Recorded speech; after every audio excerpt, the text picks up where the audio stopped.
na iboto adong titik api hira-hira jam 8 borngin, tepat di Bukit Parobahan, Desa Aiksi Pitudai, Kecamatan Cianjur Mula-Mula. Jangan lupa subscribe YouTube channel Toba TV dan pastikan untuk menyalakan lonceng notifikasinya. Hutan dohot lahan Mula Muse terbakar di kawasan lereng Pusuk Buhit Kabupaten Samosir, Sumatera Utara.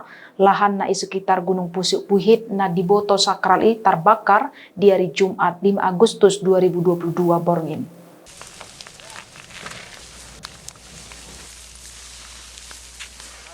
Dakolan lahan na di sekitar ni Gunung Pusuk Buhit, lahan di kawasan wisata Bukit Parobahan, Desa Aiksi Pitudai, dohot lahan kawasan Bukit, Desa Siboro, Kecamatan Cianjur Mula-Mula tongdo terbakar.